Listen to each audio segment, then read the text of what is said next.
You have to find a balance between what people want to hear and then what you want to do. If you follow your curiosities, that is your monopoly. Today's topic is for all those people who are thinking about starting content creation, or maybe who are already content creators themselves, trying to explore it further and or maintain motivation to keep it going. I wanted to ask you, John, since you are relatively new to this game, Very new. of content creation. Yep. For someone like you who has been working as a doctor for some time now, what was the incentive about why you wanted to start doing this?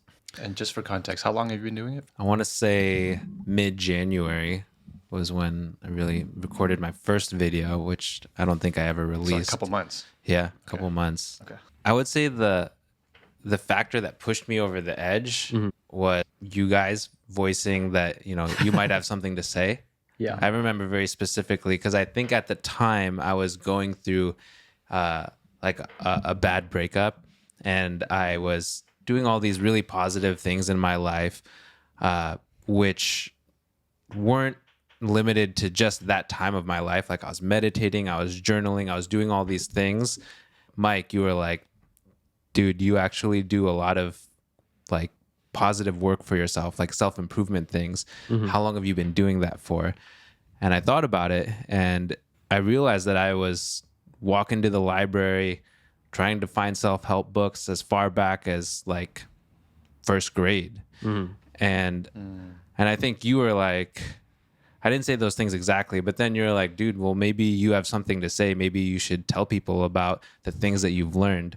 And the thought crossed my mind in the past, but I think the things that prevented me from doing so were, one, ego, the fear of being made fun of, or fear of looking stupid or looking dumb, or fear of imposter syndrome. In medical training, where at least for me, I felt like I was imposter syndroming the whole time. But then we all come to realize, or maybe it's just me, Same for us. Yeah. Okay.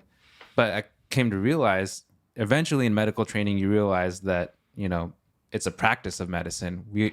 Nobody knows everything that's going on. You're always just learning. The second thing was that I felt like I just didn't have enough time, as a practicing surgeon. I was just like, Mike and Maddie probably spend like 50, 60, 70 hours a week doing this stuff. How could I do that while also practicing medicine, And I think you guys also told me, you're just like, well, dude, if you have like 20 minutes a day and you're just consistent at it, it should be enough at least to get started and figure out what you want, I was like, okay, I'll give it a shot. An important thing that you guys told me though was don't go out and buy $1,000 camera. Just use your iPhone, and that was a game changer because I was like, okay, I can use my iPhone. So that was sort of why I started. I think I really needed someone to tell me, hey, you have something to say. Don't worry about looking dumb, because everyone does, and it's just the most important step is taking that step. And at the end of the day, we're going to just have fun while doing it, right? And become better in the process. So I'm just going to be frank here and say that I try to encourage everybody, I go around telling people that, if you have something to say, like I try to be everyone's cheerleader. Yeah. So I'm not going to take credit for like, getting you started on your journey, although I'm very happy that you did. But it's more so like, I've told a lot of people this, but not everyone acts on it. Most people don't. Most people don't act on it. A lot of people come to us with like questions on how to do it. Like, how did you even get XYZ subs? How did you like make a living on doing this? And I tell them what to do, and none of them take action. Most of them don't take action. So the fact that you just did it with just like one conversation with me, it means that there was already something in you, I think. And it was just like, you realize it with all these other things going on in your life, that it all came together. And now it just felt like the right time to start. Everything, all the stars aligned or whatever, and you just did it. But I think it's more internal motivation. And I think it has to be internal motivation to start. Yeah, I agree that it has to be mostly internal. And I think what you said about it probably isn't specifically related, but I think it actually might be specifically related, is when you said you're going through a tough breakup.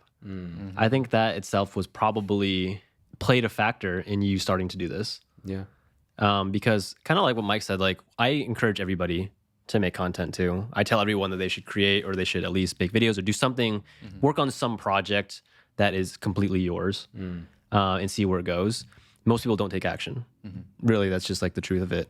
And the analogy I like to use it, or I don't know if it's an analogy, but the way I like to think about it is like starting content creation or starting any kind of project. It will speak to you at different stages in your life. Like I think kind of like reading books. Like sometimes like if I read one of these like self-improvement books 7 or 8 years ago, it would not have changed my life at all. Nothing would have happened. If I read one now, I put so much intention and thought into it that it will change my life. Yeah. And it's all headspace. Like maybe those people who we just keep telling to do content creation and they don't take action, they haven't gone through some kind of change or something hasn't happened in their life to the point where they want to do it. Yeah. And so all we can do is just continue being their cheerleader. Yep. You know, just keep encouraging everyone to speak up, to make stuff. And eventually they'll be like where you were at a point where they've reached that self-discovery moment of, oh, I can do this. Like, and I will take that next step. Yeah. I love what you said there. For some reason in my head, I thought of like a prisoner who like got locked away for many years and they just have so much time to themselves. They like discovered Jesus, you know, they discovered religion and they were never faithful or religious ever in their lives. You know, it's just something like kind of like that. Like to me, I feel like content creation and self-improvement, those two things, it's like a religion that when you go through something bad, you discover it and then it like takes you on a journey where you learn more about yourself. And I think that everyone should be creating content. But I want to clarify that I don't think everyone should become a professional content creator. I don't think it's for everybody, but I think everyone should create content of some sort. Like just like for, if at most a personal project or a hobby, like it doesn't have to be YouTube videos like us. Yeah. It could be anything. You can write, you could take photos, you could do anything, you could create something. Right. Yeah. Having a personal project. Exactly. But like for someone who's like a teenager watching us and thinking, oh, I want to grow up and be a YouTuber and I want to make that my full-time living, that I don't really recommend. That's too hard to do. You need to have some, if you want to do that, you definitely need to have some sort of like, you have to have done something, you know? You have to have some sort of unfair advantage that sets you apart from someone else, or you have to have like some sort of wisdom or some sort of knowledge about some particular thing before you can take that leap. Because I think content creation will amplify whoever you are. So if you're a person who has nothing, you have no life story, you have no, there's nothing interesting about it, it's going to amplify 0, right? 0 times 0 is going to be 0. But when you have, like when you're a doctor like yourself, you've been working, you've seen patients, you've seen stories, then that's why I encourage you. Like if you have something to say it because you've been through stuff. Yeah. And people can learn from it. It's like a classroom setting where when a student has a question to ask, maybe a lot of other students have that same question. Yeah. You know? Yeah. So like I think like content creation in general is like the entire world is just everyone's a student of life. And everyone just like when you have a question, just know that someone out there is probably going to have the same question as you. So if you're sharing it, then it's just a matter of time before the internet brings you together and all those people who have the same question as you, they all align. That's how you form like your little tribe. Yeah. You know? Here's kind of a funny question to ask. Since you've just started recently, do you have haters yet? I don't think so. No, you haven't got any like mean comments yet? No. Okay. I have not. I certainly think that people like see me post like on my own personal social media and think that I feel as though they're like, okay, well, whatever, he's doing this, like he's probably going to fail. But part of that is also self-inflicted, right? Like it's this whole unnecessary worry. And it's partly the spotlight effect, which you guys know about. So the spotlight effect is essentially the idea that people are paying attention to you either in a positive or a negative light, much more so than you think that they are, or much less so than you think that they are.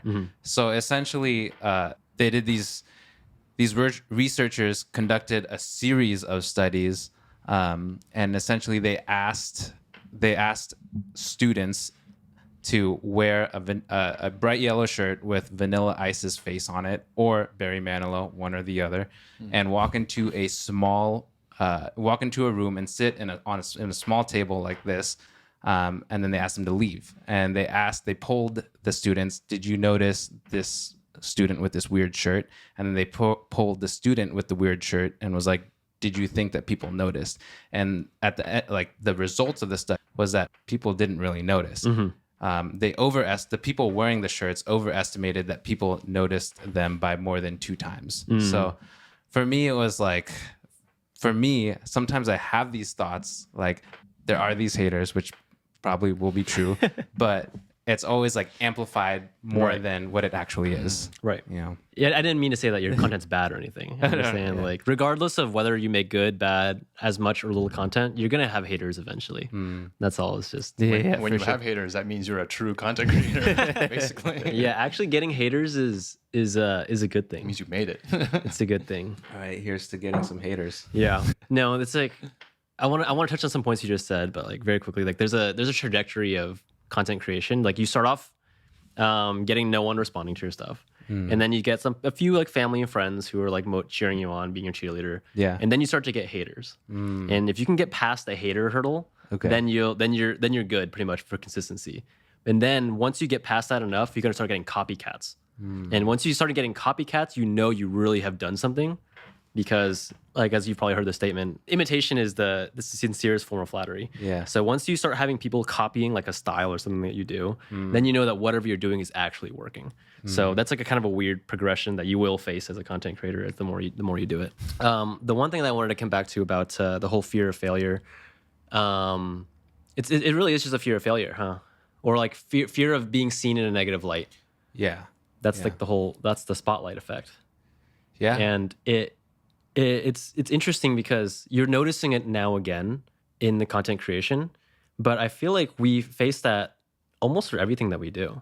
I faced that so much in medical school. Oh yeah. And this is probably like the first time for me, like when I finally got around to realizing that no one really cares about you. They're all occupied with themselves. Exactly. No one like I cares. remember the exact moment I was on my very first rotation on OB-GYN, and I had never like given like a report or like a presentation to an attending before. Yeah. And you know, like when you're in rotations, at least in my school, like there was like 4 students who follow the attendings around and stuff like that. Right. And you all take turns like giving your presentation. And before your presentation, you're just freaking out in your head about like, oh, am I gonna say this right? Am I gonna say this right? It happens, you do it, you mess up maybe, and then you just move on. Yeah. And all I can think about is, oh my God, I sucked so much. Like this sucked. This is terrible. Like I'm in my own head. But then you look at all the other students, and they're all doing the exact same thing. They're all just like in their head. None of them even heard what I said. Yeah. Exactly. You know, like no one even knew. No one even knew what I said. And I was like, oh, They're too busy Wait a worrying minute. about if you're judging them, which you're not. exactly. It's I was just like, all- oh, wait a minute. Like nothing matters. Yeah. Like all that worry and that anxiety of you like looking bad, that is the thing that holds you back more than anything else. Because once you just let go of like the fear of looking bad, then you can just start saying, okay, I'm here to learn now. Yeah. And you'll be happy to make mistakes. You'll be happy because then you get feedback. Yeah. Then you can get better. And that like little mindset shift, like I think really allowed me to excel in medical school because I just stopped caring. I stopped caring about like messing up or stopped caring if I said something wrong or did something wrong because I knew that I would get feedback from it and they would correct me. And I always had a good spirit. Like if you don't have a good spirit about it, Yeah. then you're just obviously like no one's gonna want to work with you. But Yeah. just like getting over that whole hurdle of like no one really cares Yeah. about your problems as much as you think because they all have their own problems to worry about, you know? That's so funny. I had the exact same experience. Yeah. I got put on the spot with a question, and I had no idea what the answer was, and I thought I looked so stupid. And then when I went home and I asked my friend who was also on rotation with me, Yeah. like, man, I look so stupid today, man. Like how is that possible? And he was like, dude, I don't even remember. Like I wasn't even paying attention. I was too busy looking through my own notes to Right. make sure that I would get my question right. I wasn't even paying attention to you. Yeah. And we're all just in our heads. It's us against ourselves, basically. Always. 100%. And it's something that I face as a medical student. It's something you're probably going to face right now as a content creator. Like you're posting your stuff on social media and you're thinking that everyone's judging you for it. But the reality is they're probably swiping. They'll see your face for like 2 seconds. They're like, oh, cool, it's Sean. Or, oh my God, it's John. And then they'll swipe and then they've forgotten about you. Yeah. Yeah. You know? Yeah. Yeah. And so it's just like, as much like as you think like someone's analyzing all your stuff, the only person who's doing that is you. Right. You know? So It's helpful. Yeah. It's a paradox actually. So when Yeah. you're starting, you're like, oh my God, I don't want anyone to watch this. It's so embarrassing. But then once you get in the groove, Yeah. you're trying to get people to watch it. Right. You're trying to get people to not swipe past you. It's like, Yeah. oh man, why are people not watching this? You know, that's like the paradox you travel to. Yeah. Like once you get to that headspace of like, how do I hook the viewer? How do I keep them engaged? How do I keep them interested? That's where like the fun really begins, I think. Yeah.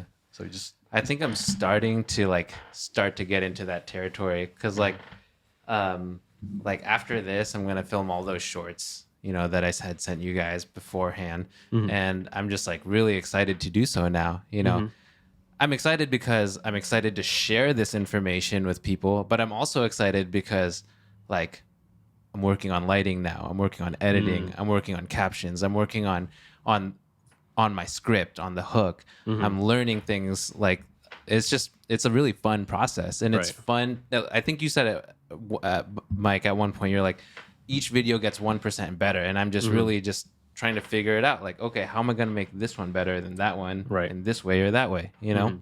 And I don't know. It's at the end of the day. You guys also told me this, which was, at the end of the day, we're just gonna talk about cool shit and get better.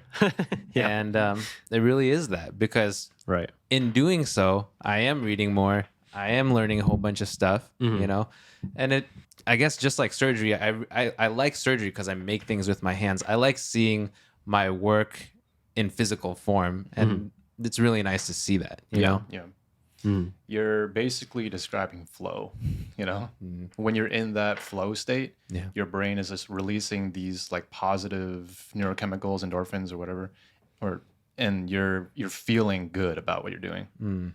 The other thing that I realized is that when you're distracted, your mind just goes into these like negative headspaces. Like especially if you're distracted on social media, you're just like constantly comparing or thinking about like, oh, these are the things I don't have in life, Right. or these are the things I wish I could be. But if you're like intentionally focused on something and you're like, you know, on your purpose, I guess, if you're like doing something meaningful to you, then you're not distracted anymore, and then you're just happier a Yeah. lot of time. So like being focused, like being in flow, doing things that you care about, it's just so good for your mental health. I think that's one of the things that I've come to love about content creation and self-improvement in general. Yeah. Yeah. Totally agree. But I think one of the things you said too is, which is also like something good to realization to come to, is it's the most important thing about doing this at all is you have to enjoy the process. And I think like what you're saying about having that hunger to get 1% better, to learn about this, learn about that, like is if you don't enjoy the process of doing that, then content creation is not for you. But that's the same as anything. Right. You know, like I think a lot of people fixate on like goals too much. Like they want to be this thing, they want to have this big channel, or they want to be this surgeon or something like that. But they don't really enjoy the day-to-day process of doing that stuff. Right. Yeah. You're not going to be able to keep it up if you don't actually enjoy writing the scripts like you're doing, or making these new hooks, or editing the videos. If you don't enjoy all that stuff, then this is going to be a very difficult journey to continue. That's a good point. I remember when I was starting medical school, I thought that I was going to be a surgeon. Like I wanted to be a surgeon. You know, it sounded so cool. Like if I just go out there and say, oh, I'm a surgeon, like everyone's going to think I'm awesome, right? But when I went to the OR and started doing my rotations, and I was interacting with other med students who really wanted to be surgeons, I was completely opposite of them. Yeah. Oh, It's yeah. like I could not, like they were nerding out about like stitching, or like nerding out about like getting the perfect cut, or like they're nerding out about all these like tiny little surgical techniques and OR and like anatomy, and like, you know, like this bone is this bone, and this blood vessel is this blood vessel. And I did not, my interest in it was not there, you know, like I did not actually enjoy the tedious process of what it takes to become a surgeon. I just liked the idea of it. So that is the reason why I would not ever succeed as a surgeon. Even if I wanted to be, I don't think I would succeed because I didn't enjoy it. But I mean, I'm sure you're trying to get 1% better with your video, sure, but you're probably also trying to get 1% better with every operation you do, right? Because you actually love that stuff. Yeah, so I record all my cases and I watch all my cases, and I think about think about how could I have made this better? How could I have avoided this? Try to anticipate things, you know. But interestingly, I was kind of like you also, like with regards to my relationship with other people who wanted to go into general surgery, neurosurgery, and all this stuff. I hated all that stuff also. It was something about ophthalmology specifically that drew me. But You record your operations? yeah, when I can. Sometimes there's no recording capabilities. Wow. But I watch them after Like replays and then yeah, sometimes like slow mo, and I'm like, Dang, wow. where did this happen? How could this? How could I improve on this? Yeah, I feel like that's not even common for surgeons to do. I've never heard a surgeon say that.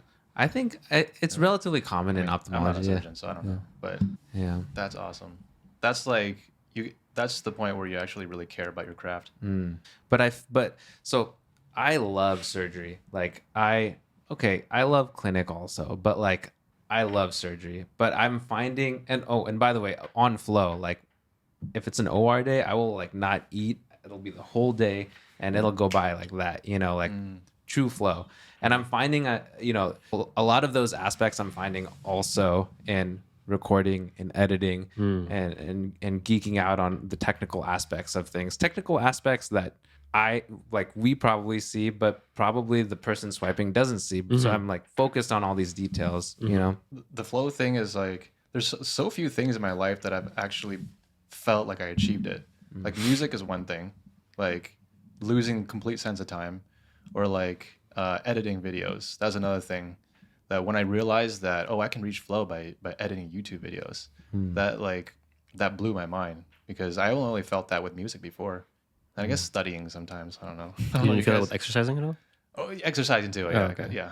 Like running. Oh, so that's probably the runner's first one that high. comes to my mind. Yeah, I think music was my first one, exercising. But I was surprised about the YouTube video thing. But then again, when I was a kid, I edited a lot of videos, and I'm not surprised. And then video games.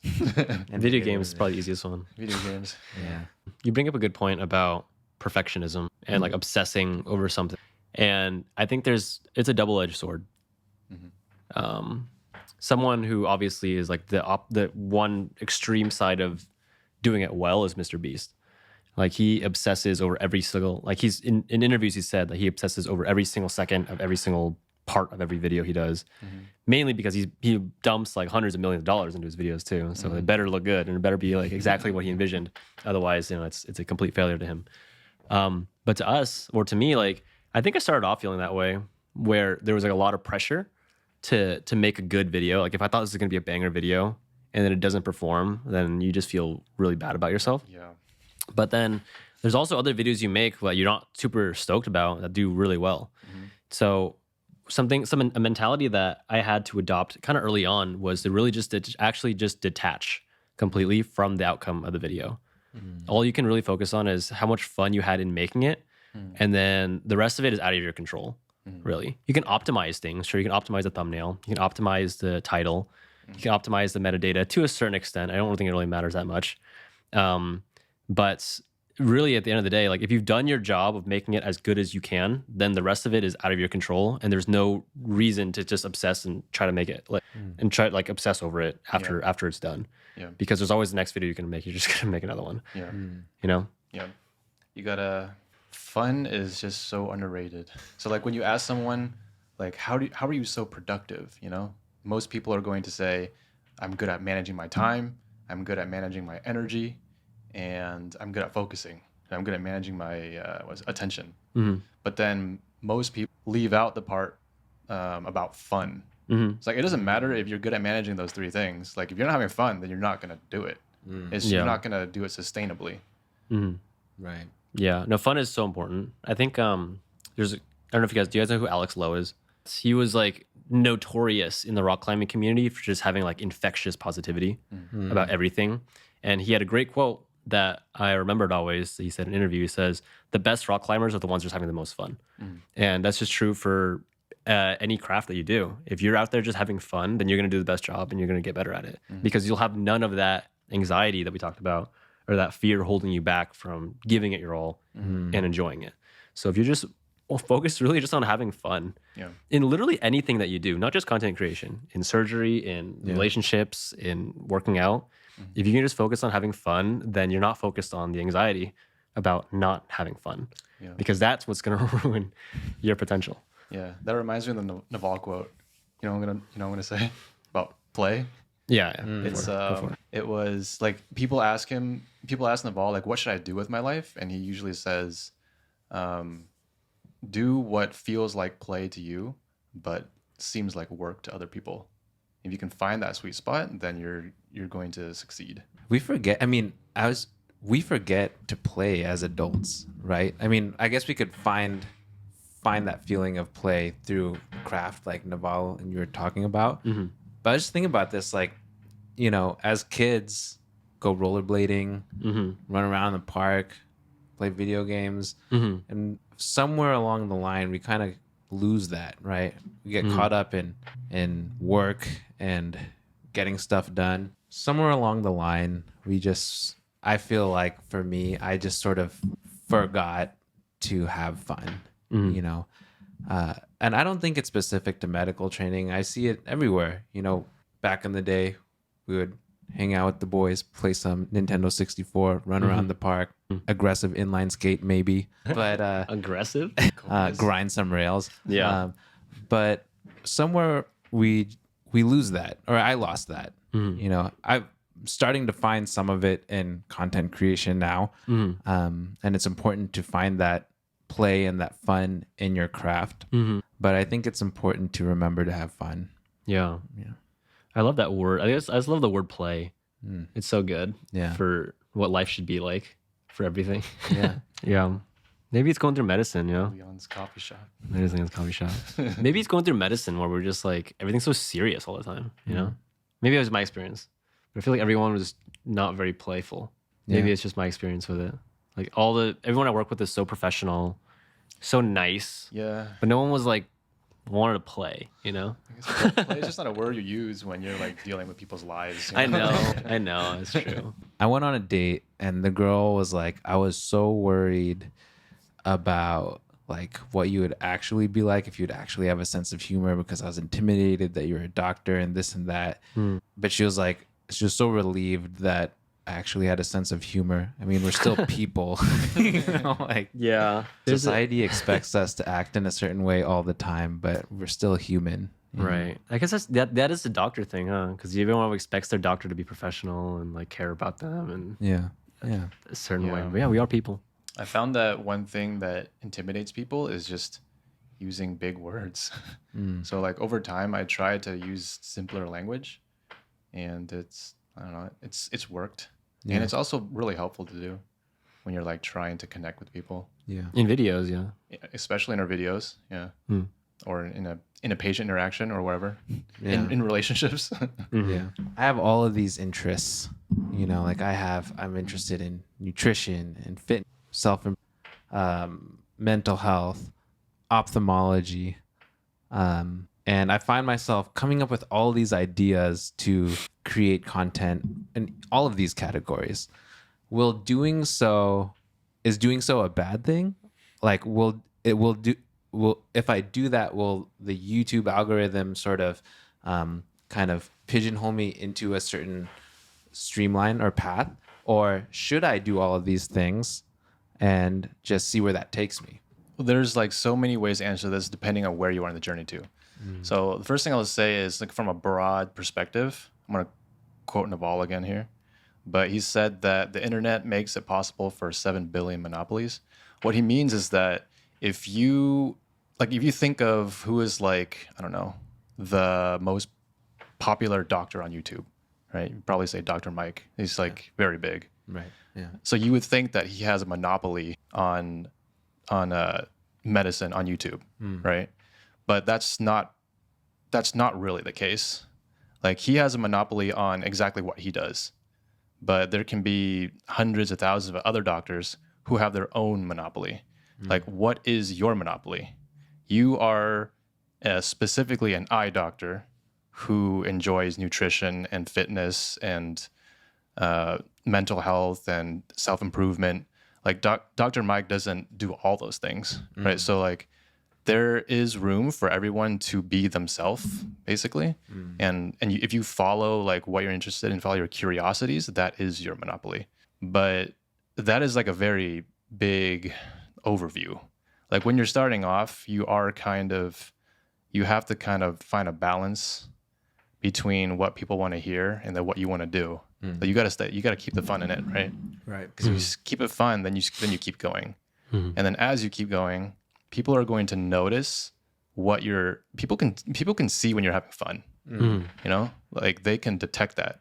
Yeah. So then when you do the topics that you really enjoy, people can see right through it. Like we've made a lot of content about studying, and we've made a lot of content about self-improvement. But this month, we just randomly threw a video out there about like Valentine's and finding love. And I had a lot of fun making that video. So basically, if you're just starting out, your videos are not going to be that great unless you're like starting as a professional filmmaker or something. Right. Like, but for you and I, like someone who has never done this before, your videos are going to be terrible and no one's going to watch them. So you might as well get them out of the way with. Yeah. So make your videos on every topic. Okay. And then as you go and as you get better with every single video that you make, people are going to notice the ones that you're really good at. Like the ones that you're actually passionate about and the topics that you just love doing is going to really show to the viewer. Gotcha. And they can see right through it. So that's the same. This is the advice that Mr. Beast gives. This is the advice that Ali Abdallah gives. It's like you just get all the terrible videos out of the way because no one's watching. But then as you get better, people start to watch. So then as you get better, you can start to pick the topics that you're really good at. Your uniqueness is like the combination of your interests. So you are an ophthalmologist who likes nutrition and fitness and mental health and self-improvement and all these things, right? Right. Like, it's going to be hard to find someone else who likes the exact same things as you. So people follow you not just because of the topic, but the lens in which you see the topic. So like when you talk about, for example, when you talk about fitness, right? You're going to talk about that topic from the perspective of a doctor. You're probably going to be very analytical, and you might be evidence-based. You might bring up stories from your training and relate that to fitness. And another person talking about fitness who doesn't have the same background as you is going to not say those things. So people are going to click with the way that you see things. That makes sense. Yeah. Yeah, that makes sense. I think a lot of students click with the way that we looked at studying. We approached it from a very evidence-based, very systematic approach, and the students clicked with that. That helps with that because I have all these ideas for each of those topics. I'm like, oh, should I make all of these or not? You know, but I will. Yeah. You would suggest sticking with short form content for now. Like, what is the advantage of making shorts rather than longs at this point? There's Multiple advantages, I think. Short form right now is just getting so much more visibility. Like the algorithm on TikTok is new. The short form algorithm on YouTube, I'm not sure if it's different from the long forms, but I think it is. But in general, like short form is getting pushed more. Gotcha. So it's easier to test your ideas. I don't think you should restrict yourself to just one form though. You should make both. Because short form, the audience, the people who watch short form, they're like they breeze through all the content quickly. Yeah. Whereas like if you have a long form content, they're like intentionally choosing to sit there for 8 minutes or 10 minutes and just hang out with you for 10 minutes. Yeah. That builds up a lot of trust and a lot of like, like parasocial relationship, you know? So you should do both. But I would not recommend you like test ideas with long form content. Like don't sit there and make like an hour-long video, half an hour video on one topic. Yeah. Just while you're starting off. Yeah. Because you're only going to get like less than 100 views probably. Yeah. Like if you're an average channel. Right. So do the short form first. If it does well, then you can turn that into a long form. Cool. That's what I would do. Yeah. Cool. I think that's same advice really. That short form, if you're talking about like the 1% better idea too, short form are a lot faster to make and they're a lot shorter to make. Yeah. So you can start testing and trying to get those 1% better quicker. Then like if you spend a week editing a long form video, then that you didn't like the color grading, you have to spend another week before you do it again. Whereas for shorts, you can just do it tomorrow, or do it the next day. So it is good to make both kinds of content, because in also with what Mike said about how the audience is kind of shifting through, the audience for both of them are also different. People who watch shorts content are probably not the same kinds of people who are going to watch long form content. So you're also reaching a different audience overall. But the benefit of that is that there are people who watch shorts content who will become your long followers. So a lot of times what people do on the shorts channels is they'll scroll through shorts, and if your short is good enough to make them stop and watch it, they might click on your channel name, and then they might see like what long form videos you have, and then watch them from there. So it's like another marketing channel to get eyes on your channel, like to get eyes on your long form videos, because YouTube SEO is, to be 100% honest, not that great. Like there's so much content being posted nowadays that unless you have like pretty good SEO training on like how to word your titles and stuff, and how to make really, really good thumbnails. What is SEO? Oh, search engine optimization. Sorry. Okay. So unless you know how to like do like very good titling for your videos, it's going to be hard to like for your video to pop up at the top of the list if someone searches, how do I do this? Right. Or, you know, or for whatever your video topics are, if you don't have good SEO, which is search engine optimization, your videos are not going to be discovered in any other way. So shorts is another good channel to get eyes on your content. Yeah. You mentioned that the audience for short form and long form are different. It's so different. I don't know if you noticed this, but like the comments that we get on YouTube is so different from the comments that you get on TikTok. Yeah. The TikTok is just, okay, it's probably an age generational thing too, but the TikTok are just savages. There's so much hate on TikTok. But on YouTube, I don't think there's that much hate. Damn. Like people are warning us, like, oh, you're gonna get haters. Like on YouTube, there's people that are so friendly. I think it's the nature of the content we make too. Yeah. Like, oh, here's how you get better grades. Like, no, people aren't gonna hate on you. But TikTok is just a different audience. Wow. Yeah. I don't know if they're maybe I don't know if they're like it's more savage. I think TikTok is just Definitely more of a savage. It's just more of a trolling platform. It's a though. trolling platform. I Like agree. people just meme everything on TikTok. Because So- the content is just coming so fast. I think that's part of it. It's like they're just trying to find ways to stand out and be relevant. So everyone's just making loud noises so fast. Whereas YouTube, it's more you get a chance to sit down and enjoy some content, enjoy other people's work. Whereas on TikTok, you're just trying to make noises. Our YouTube coach was telling us about that event that they went to, where YouTubers and TikTokers were allowed to invite their audience to come and listen to them speak. And so like each TikToker and each YouTuber had like their own auditorium where they could speak to their audience.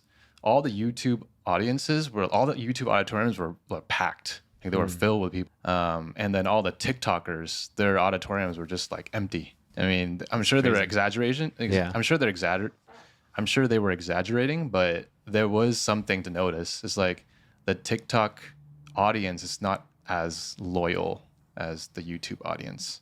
I think it just comes back to you get to spend more time in long form content, hanging out with the YouTubers.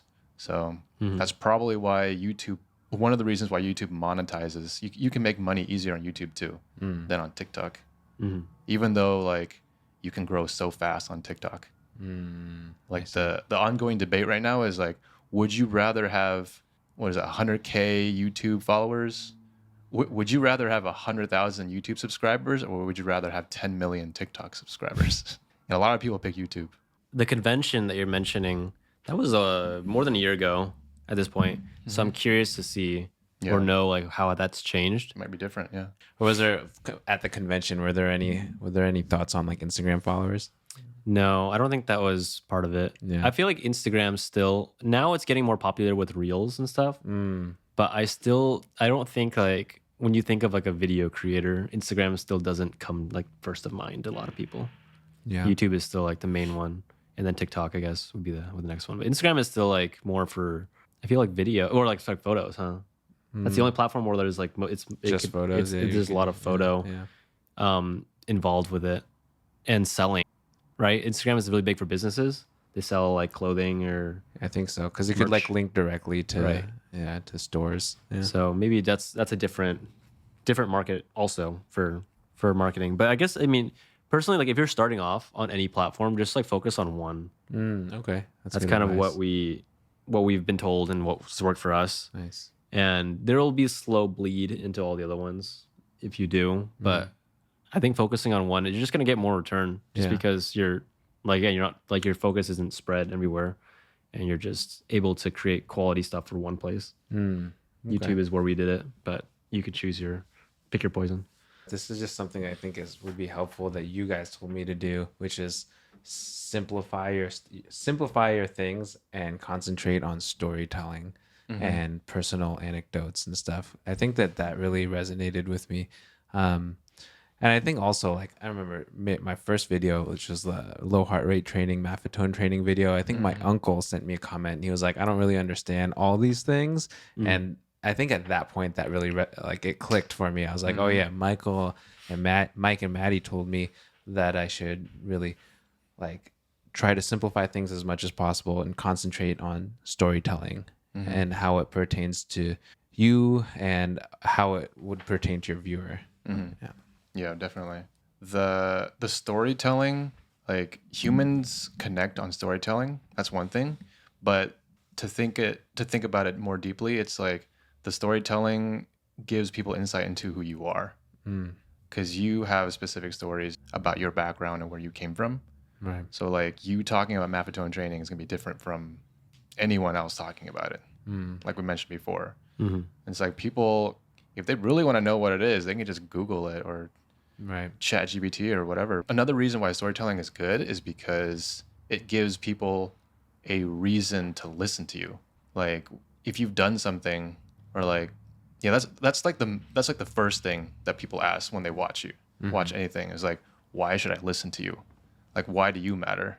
Right. Like I could watch anyone else talk about this. Right. But if you can get that across in a story form, then that's the fastest way to show them that you have something to say and they should listen to you specifically. And then that simple language part is huge, because the reading level or the comprehension level of adults is elementary school. It's like 5th, 6th, 7th grade. So if you're too complicated, you're too complex, you're going to go over people's head. They're going to click off. Yeah, I mean, unless you're talking to high level professionals. Yeah. That's true. Yeah, Like, unless your channel is geared towards ophthalmologists, that's true. That's true. then you can talk about Enisakoria and you want to talk about. There You just have to be clear. is this one YouTube channel called Cataract Coach, and it's like all ophthalmology residents in training like follow it, because it's like teaching you how to do cataract surgery better, you know, all the secrets to like the different steps. And I'm just thinking about the language in there, and it really is like no one else would. It Yeah, would be like no one gibberish is to gonna everyone else, you understand that except for your niche group of people. know? Right. But yeah, I think if you're trying to appeal to a broader audience, I mean, there is a balance between like specificity in your people you're trying to talk to. Obviously, if you can identify like the exact prototype person that you would like to connect with, it's going to be better. But in general, simplification is like, even like, I think Richard Feynman, one of the great teachers who we always look up to and cite in a lot of our videos, he said himself that if you can't explain something simply, you don't really understand it. Yeah. That's Einstein. Yeah. Feynman had a different quote that I can't Apparently remember. Einstein, yeah. Yeah, I forget. Feynman had another quote that I would like to, but basically, the idea basically is that if you can't explain it in a way that anyone can understand, Right. then you probably don't really get it Fully get well it. enough to even think about explaining it to a high level person. Right. Right. So regardless of who you're teaching, they would benefit from a simple explanation. You know, yeah. they're easier to digest in every form, and it actually shows a higher level of mastery yourself Right. if you're able to teach something in a very basic way. Those are the best kinds of teachers. You mentioned that channel where it's like very specific ophtho residents only. Pretty much. Yeah. Or it's for all cataract surgeon ophthalmologists, you know, and it's only about the nitty gritty details on how to get better at different little parts of the surgery. What went wrong in this case? What went right in this case? Stuff Like how that. many subscribers did they have? So it's about 30,000, That's a lot. but it's like, I'm pretty sure it's Wow. 30,000, but it's 30,000, but I'm pretty sure that like For every niche. single ophthalmologist who's on YouTube probably subscribes to him. So it's like, Yeah. Are there 30,000 ophthalmologists Yeah. in this world? I don't even know. I was surprised. Yeah, Yeah. maybe they're just like some randos, but yeah, that's a Yeah. lot of people for just I'm pretty ophthalmology. sure. Maybe let me just double check this here. Well, the reason I bring that up is because it's such a cliche thing to say, but it's so true. Like the vanity metric of doing social media and content creation, people keep telling you, or people, I keep hearing people say, "Don't worry about the subscribers. Don't worry about the followers." Yeah. It's true. Like there's two reasons. So the first reason is if you're actually trying to make money and make a living doing social media and making content, then you can make a lot of money with just 1,000 followers. If they're very, very specific targeted people.